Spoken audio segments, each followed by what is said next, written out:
What is going on, Future Focus team? Back at it with another video. If this is your first time to the channel, thank you, welcome. If not, welcome back. The purpose of this channel is to educate and entertain you, but the ultimate goal of this channel is to make you just a little bit smarter today in order for you to have a better tomorrow. With all that said, hey, go ahead and introduce yourself again for the ones who've never seen you. My name's Larry. That's all you need to know. All right, man. What's up? What's up? What questions you got? Just wanted to get some knowledge on how you do your research on what stocks you purchase. All right, so there's different methods. So let's start from the very beginning. So first of all, what I try not to do, and I've been caught sometimes doing it, is I try not to look for stocks that are I'm sure if you go through YouTube or Instagram or Facebook, if you're on websites with investing, you're going to get a lot of videos with people saying, oh, buy this stock now, buy these 3 stocks now, buy these 5 stocks now. And what I try not to do is follow the herd. I feel that's following the herd, because what I ended up noticing is that I'll look at how many people have seen that video before me. And it's usually like in the thousands, if not hundreds of thousands of people that have watched that video prior to me watching it. So they're seeing all this information that may be great information, but now I'm seeing it after they all see it.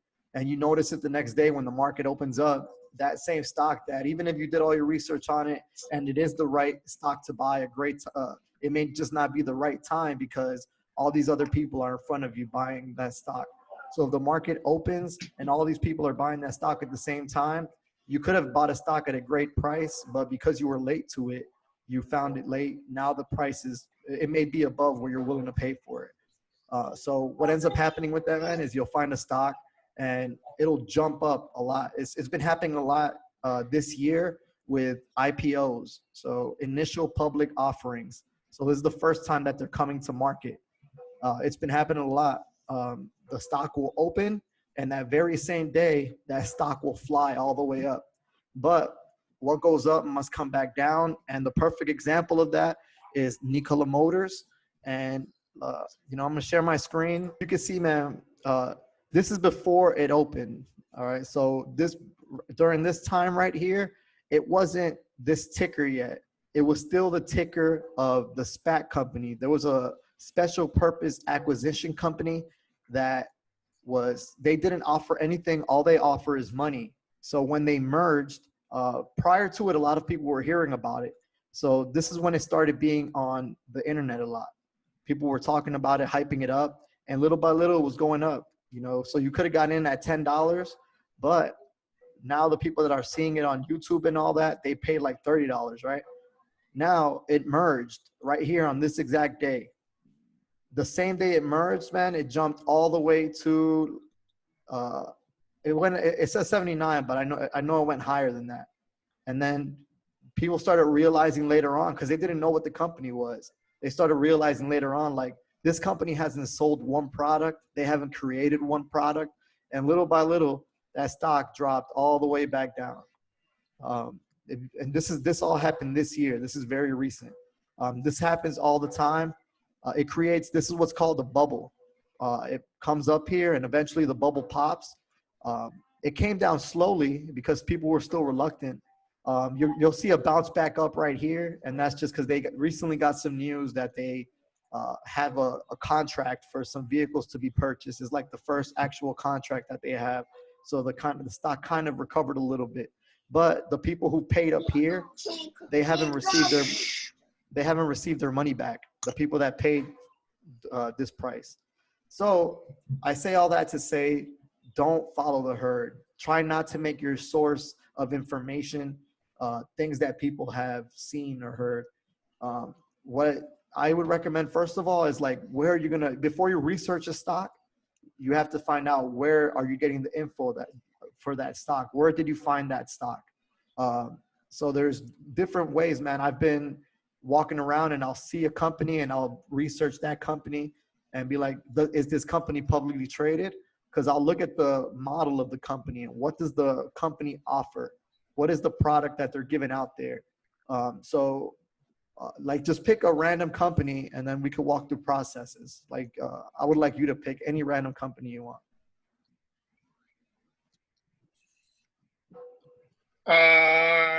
3M. 3M. So I usually start, man, by seeing 3M and then seeing who their competitors are. So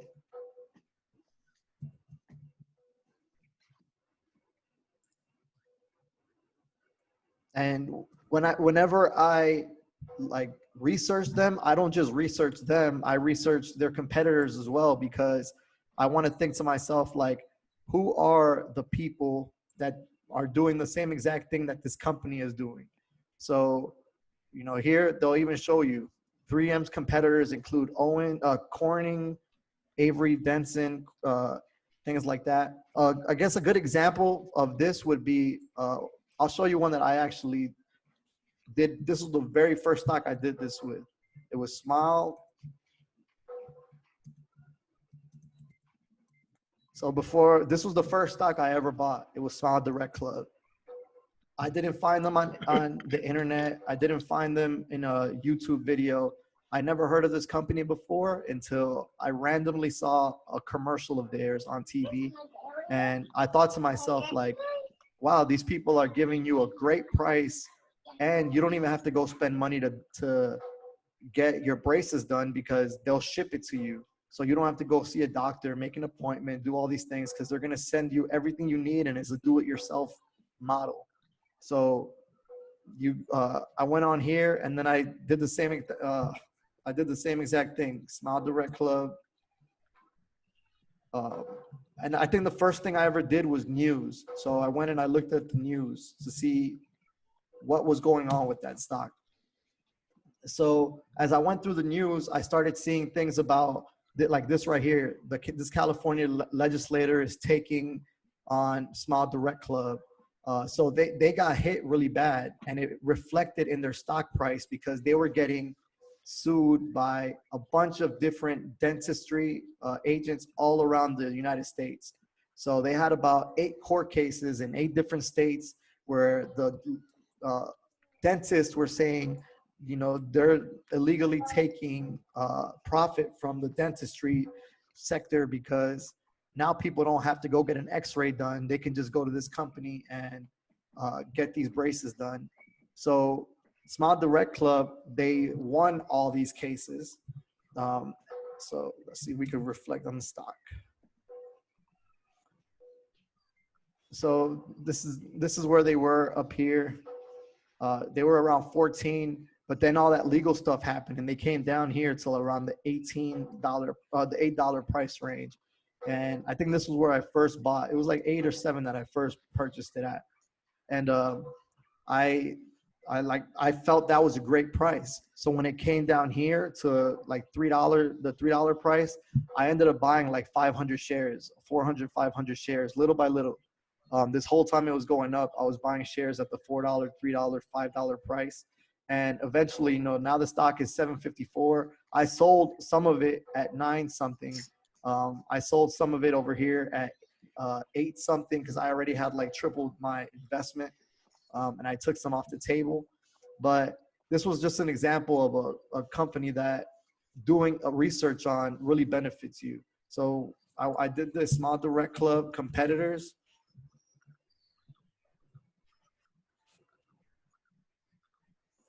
And then it showed me, I clicked on, I think it was this one right here, I clicked on, and it like put them side by side in comparison to show you like, you know, what is this one doing that this one isn't doing, that this one isn't doing, and you could compare them, you know, public company, none of these other ones are public. You can see how much things like Twitter followers, you know, who's more famous, Oh, wow. stupid things like tweets, you know, who's number of people tweeting about them in the last 30 days, 128 versus all these little ones. And out of all these other ones, I had never heard of any of these at all, you know. Let me see, there I was, just opened a Aspen Dental down the street. they did. Yeah. So you could even go and view those company profiles. And these aren't the only competitors. They have another one. It's called, I think it's called Invisalign. Yeah, I've heard of that. So this company is like, it did things that the other companies didn't do. One, it actually went public. Two, it created a deal with Walmart. So Walmart is selling their product. And then, I went and looked at the owners, some of their history. Some of their owners had been in high ranking places in other, like high businesses where, they didn't get fired. They didn't leave with bad reviews or anything like that. They just, moved over to get a higher ranking position with more pay. And that all them issues that they had with the dental industry, they fixed that by letting the dentist offer their product as well. So now even the dentists are selling their product, So I wouldn't have known this because this is not stuff that they show you on the news. This is not stuff that you just see, especially a small company like this, you don't see that kind of action. So I still think the stock is undervalued. So I still hold about 200 shares of the stock. And I'm going to hold it for a long time because I think it could be eventually a $50 stock or a $60 stock in the next, 5-10 years, especially at the stay at home. If the stay at home becomes a thing, people aren't going to be going to the dentist and stuff anyway, but they still want their teeth fixed and all that. So this is just an easy way and inexpensive way because this is about $1,000 to get this done, $1,200. But if you actually go to the dentist, get the x-ray done, do all these things, it costs about $7,000, $8,000 for all the treatments and all that. So you're saving money. You don't have to go see a dentist. All there's different methods. You could bite down on this thing that they send you and send it back, which creates a mold of your mouth. Or you could do pictures with your phone of your mouth and they'll send you a mold. So it's like some next level generation stuff. And this is just a perfect example. So another thing you could do, and again, I'm going to keep using this stock as an example,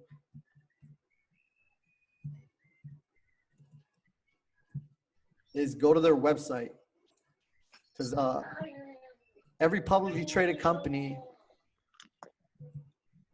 is going to have something on their website where it says something about investors. So, we'll walk through it. And then Do you have the 200 shares or whatever on M1? Yes.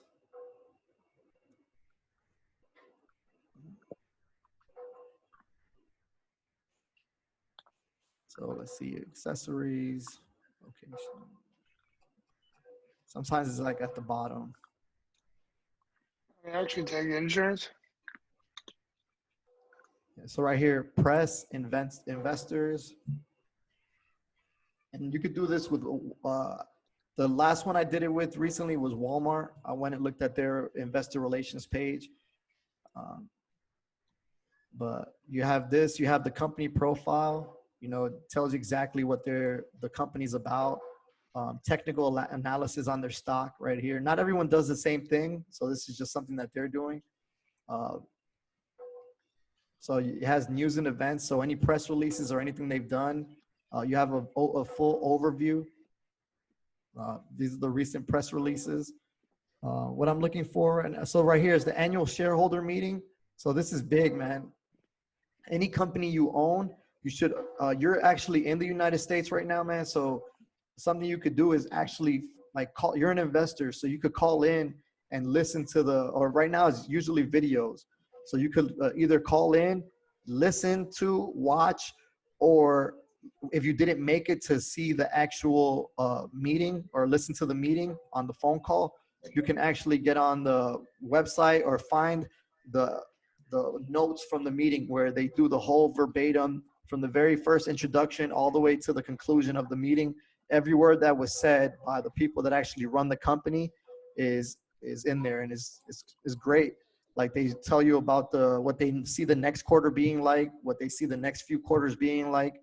And once you get a real threshold of stocks and you're really invested in there, you could ask questions and talk to the actual people that run the company about things that you're interested in because you're put your money into them, So you could have questions that you have for them. So stock quote and chart, historic price lookup, calculator. These are the SEC filings. So the SEC filings is going to contain their quarterly reports that they publish, and like their annual. They haven't been around a year yet, but when they are, their annual report will be published, and it talks about all their finances throughout that whole year. So documents and charters, board of directors, management committee, um, investor FAQs, investor contacts, so you could contact them, and then you could get email alerts about them. Let me see. So this, I don't see it here, but a lot of them actually have like a PowerPoint presentation that they present to their investors that talk about everything that they do.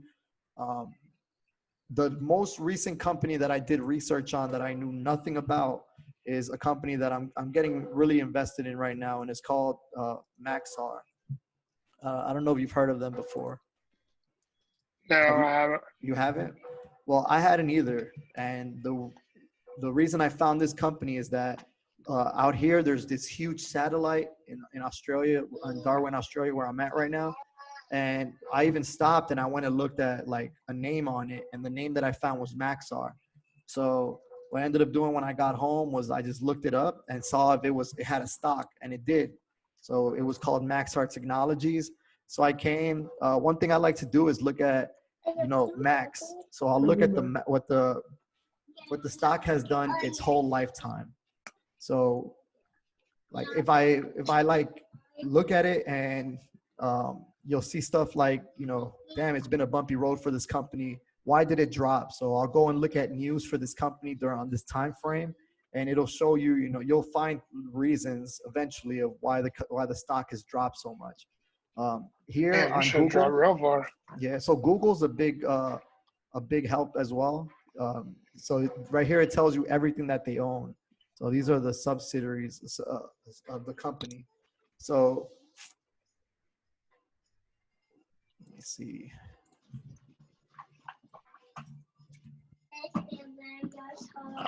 Not I meant to.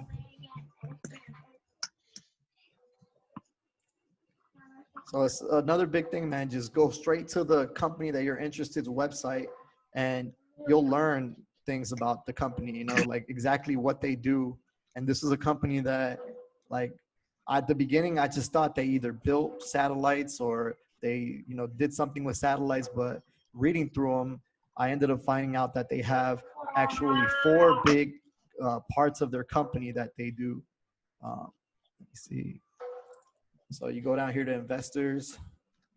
And again, man, publicly traded companies, the majority of them on their website is going to have something about their stock out there.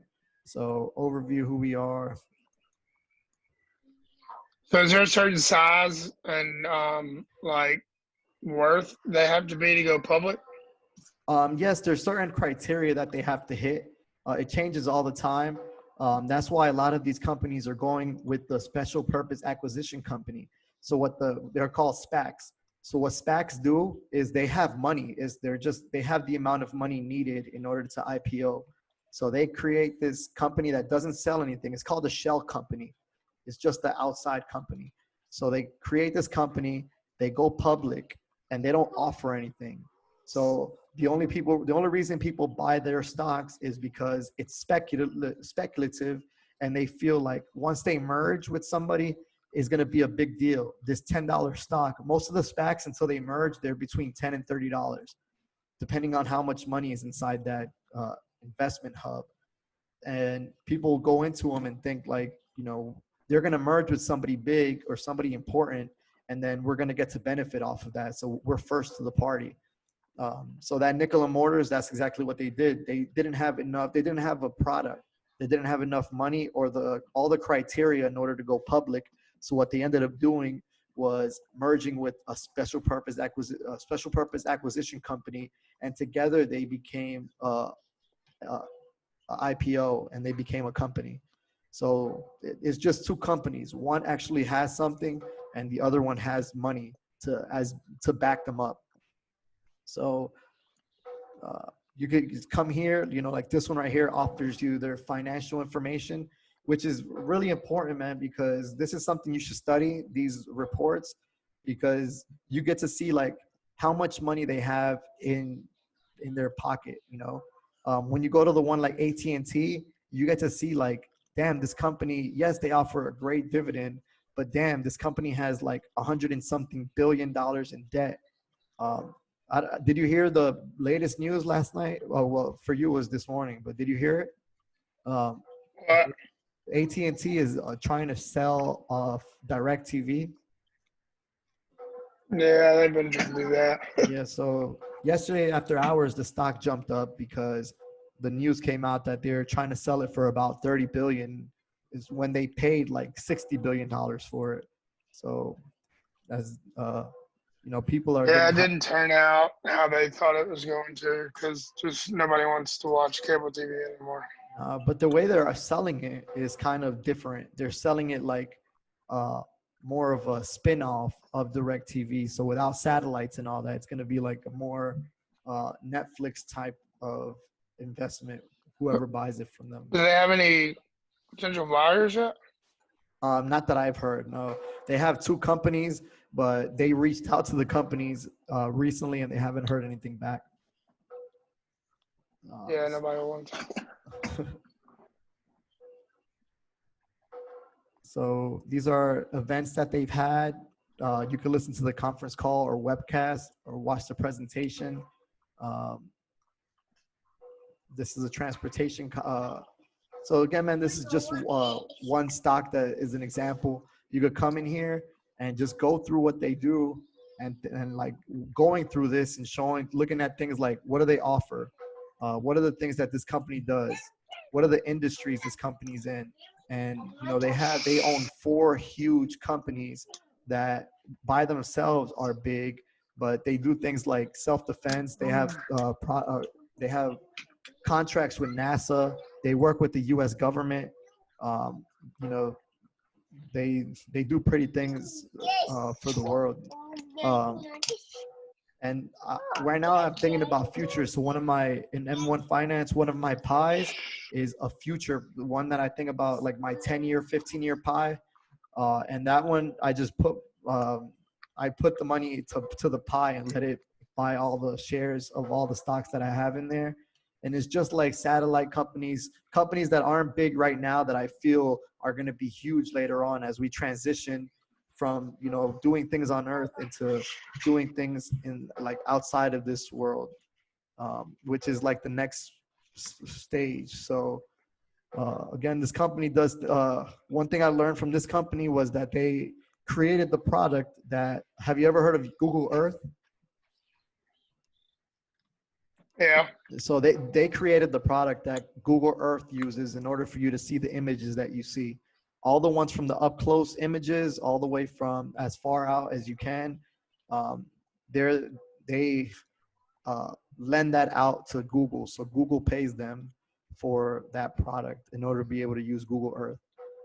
So again, man, this is the company. Wow. This is a company that if I never would have stopped and looked at, I would have never got a hang of it. And I thought I was buying it at $16, thinking like, this stock is going to be, eventually the stock will be $80 or something like that. But actually recently they got another contract with NASA. So recently their stock jumped up to like from $16 all the way to $26. So I was like, damn, I should have bought more, but little by little, I'm still buying into the stock. Is another thing that you could do is like look at stocks that you look at companies around you, man, that you've never heard of before. It could be a small like location, but what'll happen is maybe that company isn't public, but another company owns that company, and you could invest in the big company and end up owning that little company that you think has a lot of potential.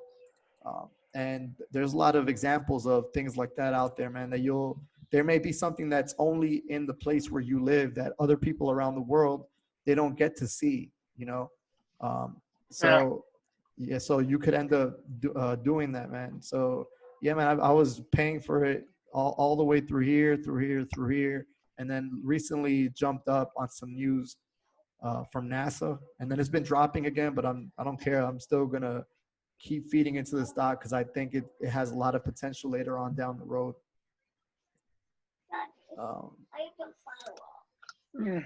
But yeah, man, things like that. Who are the competitors? Because again, a stock is based off of you're buying the potential, the forward earnings of that company. That's what you're really paying for. It's called a multiple. So what multiple are you willing to pay for that company's earnings? Right now, a lot of the companies are overpriced because their multiple to earnings is called the forward PE is extremely high. But there's other companies where, they haven't reached that yet. A lot of companies are still down from March, like they haven't recovered. A lot of the airlines are still down. The cruise lines are still down about 50%, 60%. I'm not saying buy Isn't those. fuel still down too? Who? Fuel, like BP and Exxon and all that? They are, man, but fuel is, I wouldn't say go buy fuel. They're something you could call a dividend trap, because their dividends are so high that they suck you in and they make you think like, I'm going to make a lot off my money. But little by little, like let's go look at, pick one of the big companies. BP. So BP stock, go look at their max, right?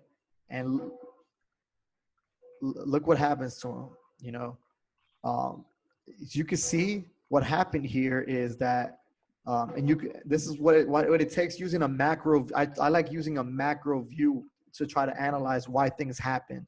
So in a macro sense, the reason that this stock jumped up so high is because this stock look what happened during this time. What happened from this year all the way to this year? What was going on during this time frame we're here? What was going on? Or? Yeah, man. So the stock was dropping already, but what happened? It started bouncing all the way back up because we went into conflict, and when you go to war, you use a lot of fuel. So obviously, the price of fuel skyrockets, and then the price of these companies skyrocket as well. But then, comes 2008, when we had the financial crisis, they got hit as well, man. So the stock plummeted because everything else plummeted. They rebounded a little bit, but ever since then, man, they've been dropping and dropping and dropping and dropping. And this company became a dividend trap in February or March. Whenever they said, we are not cutting our dividend, we're going to keep our dividend around for our investors. They even said, we're going to take away some of the retirement pension plans for our people that work for us, just so we can maintain the dividend for our shareholders. So what happened? Oh, wow. It bounced up here, but it ended up plummeting again because people ended up realizing, like, the stock isn't doing anything. In May, the price of fuel went negative. It actually went into negative, like $34 per barrel. Anything under $20 per barrel is scary. Anything under $40 per barrel a few years ago was like, Jesus Christ, this is low. But now, we're sitting on a low price for that. So then you got to think about the future, man. Where's the world going with fuel? Everyone's trying to actually get away from this. Everyone's trying to go to electric. So if you want to invest for the future, then you should start thinking about what's going to be good in the next 5 years. What'll be good in the next 10 years? What'll be good in the next 20 years? So obviously, if we're moving towards 5G, that's like the next 5 years. That's going to be big. If we're moving towards electric vehicles, autonomous vehicles, these companies need stuff to run on. So another stock I just did research on was Canada Nickel, because after the last shareholder meeting for Tesla, Elon Musk said that he stopped the conversation for a while and said, if anybody's out there mining nickel, please know that if you do it safely, efficiently, and according to emission standards, then we'll give you a contract because we need nickel. later on, a few days later, this company, Canada Nickel, they responded back to them on Twitter, back to Elon Musk on Twitter, and said, we meet all that criteria. And then Elon Musk responded to them and said, all right, we'll sit down and have a conversation about it. So then I went and did research on this company, and they're a miner in Canada, and they don't just mine nickel, but they mine a bunch of other different things. But there's different things like that, like copper, nickel. There's a bunch of different resources that companies are going to be needing in order to have electric vehicles, because those batteries, those lithium ion batteries, or they all need certain components in order to run. Some of it is silver, some of it is gold, some of it is copper, some of it is obviously nickel. There's been a shortage on nickel ever since the coronavirus hit. So what other questions you got, man? I'm gonna drink some water. That's really it. And this ain't everything, man. I'm just trying to you don't have to go this deep. I go this deep because I like it. Like I get stuck in the wormholes, and then like I need to find out who owns the company, and then I go research that person. Who's the CEO, who's the founder, who are the highest shareholders of that company, and then you go and you research them and research their history, and if they're winners, then you're kind of betting on a bunch of winners for a company that's going to win. But if you end up researching a great company, but then you find out they have a person at the helm that has failed multiple times prior to being the CEO of this company, then you could kind of assume that the same thing is going to follow suit. So maybe you might want to wait and see a few years out to see if that person actually does something great with this company or not. But there's a lot of great CEOs out there that you may have never even heard of their names. You may not even know who they are because they're more in the shadows. They're not really public figures like Elon Musk, or how Steve Jobs was, or how Bill Gates is out in the public, or Warren Buffett is out in the public. Right. There's a lot of great CEOs out there that you would never hear their name, but they're doing great things for their company, or they've done great things for the companies that they own. Yeah, man. Besides that, like it's just doing research, like this is the boring stuff, like going in there and like I have another video. I'll post the link in the video in the comments down below, and it's on checking the balance sheets and reading balance sheets, why that's important. So that's another video you guys can watch after watching this video. But again, this is the boring stuff that I feel is a requirement, because this thing that we're experiencing right now, where the market's been shooting straight up since March, that's not a normal thing. And eventually we're going to hit a correction, and the stock market is going to go down, and it depends on how we react. And if you have a great company and you research them and they have a lot of money in their balance sheet in cash, that means they'll be able to survive some hardships, and then look at macro, man. Look at the big picture. Things like, how did this company, if they've been around a long time, go look at how they did in recessions. Another company that I invested in a few months ago was AMC. AMC is a movie theater, and you'd probably look at it like, oh, that's a stupid ass thing to invest in right now. Why would you invest in that? I started buying it at $3, and then I bought some more at $5. And the reason I did that is because I went back and researched what did well during the last recession, like the last big recession in 2008, 2009. What did well during the dot-com bubble, after the World Trade Center hit? What did well during this, the most recent big things that have happened? And it was the theater industry. People didn't have enough money to go see concerts and things like that, but it's not an expensive thing to go spend some money and go to the movie theaters. So, I made a bet.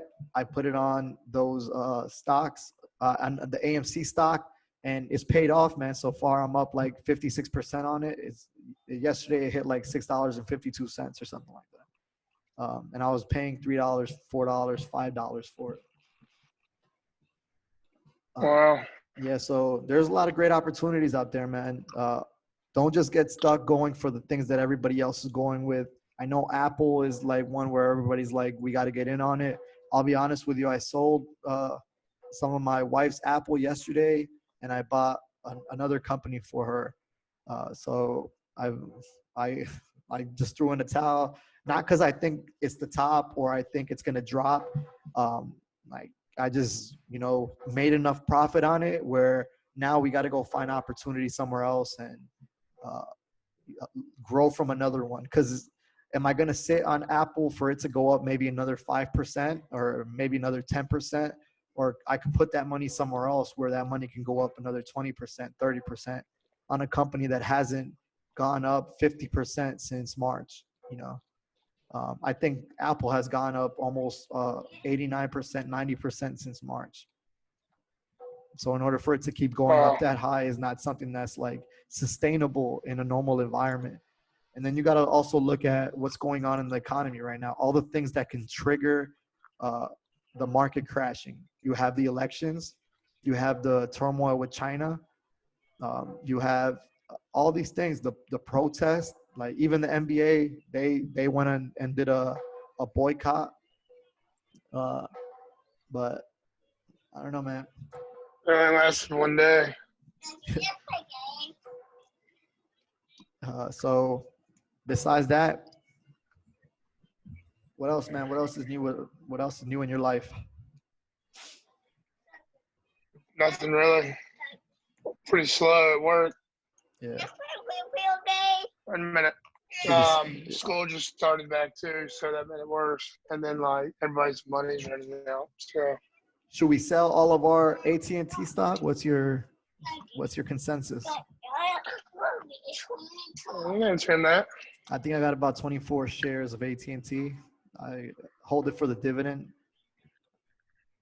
I ain't trying to end up like Martha Stewart. Nah, it's not insider trading. You don't know anything big, but you. I don't know. I think if they could get rid of DirecTV, I think that'll turn the tide because they just wasted money on it. Yeah. It didn't merge like they wanted to. Because like when I first started, that's when they bought it. It didn't merge well, and it just didn't sell well either. Because right when they bought it is like kind of when streaming got really, really big. Back in like, what, 2015, 2016, I believe, somewhere around there. Yeah, so another company that's made some bad investments is Walmart, man. Walmart has invested in some companies and they just haven't really gone anywhere. So I believe I'm a believer in Walmart. But there's a lot, their leadership is kind of like they've held the stock back a lot because they've tried to do so many things that is like outside their comfort zone that they just did it to try to do it, and it really hasn't worked out for them. I don't know how your feelings are on this, them teaming up with Microsoft in order to buy TikTok. How do you feel about that? Yeah, I did read about that. I also read that Oracle might try to buy it. Yeah, so Oracle put in a lower bid than them. So right now they have the high bid. Let me stop share. Oh, and today Apple Their stock split took today. everything. Well, no, I think it was split Monday, but they took off everything from what is it, Epic Games? Like they removed all the games that people have already bought and everything from their store. Yeah, I just saw that right before we started this conference. But yeah, I didn't sell Apple because anything negative, man. I think Apple stock can still go up. I think it can still has room to grow. But at a certain time, if you monitor how much space each company has inside of your portfolio, at a certain point, you got to trim at least some of it because some of these stocks are end up taking a lot of your portfolio and it doesn't leave you as diversified as you were before. So even though the amount that you contributed to that stock hasn't changed, since that stock has inflated so much, it's kind of made the other stocks that you have in there less. So you could sell it and put more into the other stocks you have, or do what I did and just take profits and put it into another potential stock that you think has even more room to grow. Because there's something called a consolidation period that every stock hits every so often, and all it is when it's not going up or down a lot.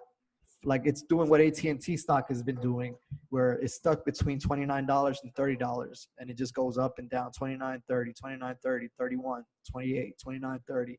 And it's been doing that for a long time now. That's called a consolidation, so the reason you could keep that company is they're going to pay you a high dividend for holding them, and they're not really going to lose you money. But if you want to have more growth in your portfolio, then you could go into a company that you feel has more room to grow. Makes sense. What have you been doing? I know you said everything was green for you. Like, what have you adjusted? I put some money in like last week, I think. Let me pull it up. Have you bought anything, sold anything?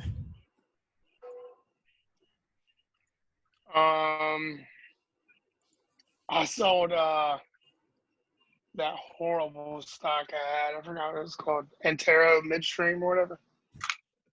Did you sell that one for a loss, or you were up on it?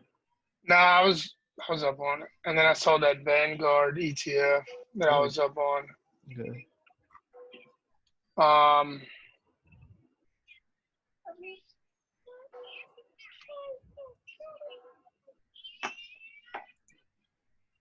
I haven't really invested anything recently. Anything you're looking at?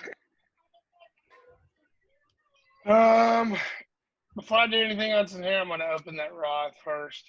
Yeah. I have been researching 3M. That's why I brought it up. Yeah, 3M. Yeah.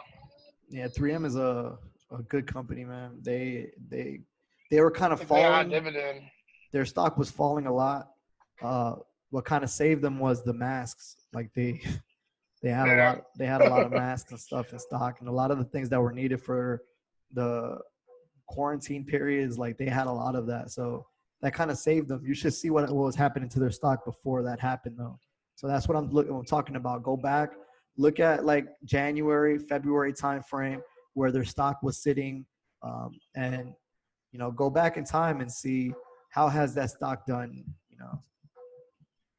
So when I sold those two stocks, I put some money in Microsoft, Disney, and I think one other one. Right now, I have 45% return on Microsoft. Good, yeah. Microsoft is but another thing to keep an eye out, man, is like if they don't get TikTok, you could already imagine what's gonna happen to that stock. Gonna drop. Yeah. Drop it like it's hot. It dropped like it's on fire, man. But no, but I have been like ever since we did the last one, I've been researching. I've been finding new like avenues of news and stuff like that. And then I've found been watching like CNBC, that dude on there, that crazy guy. Kramer? Yeah, I like Kramer. Yeah. But I do know what you're talking about. Like when I scroll through YouTube, there'll be like thousands of videos like invest in these 3 stocks right now, become a millionaire. Yeah, and they're always talking about the same like 5 stocks. Like so there's a lot of dudes doing like M1 videos now. Yeah. They'll be like, follow my M1 strategy with $10,000 and you'll be a millionaire in 2 months. But they're not a millionaire. Okay. But they're not a millionaire yet. Exactly. All right. Peace out.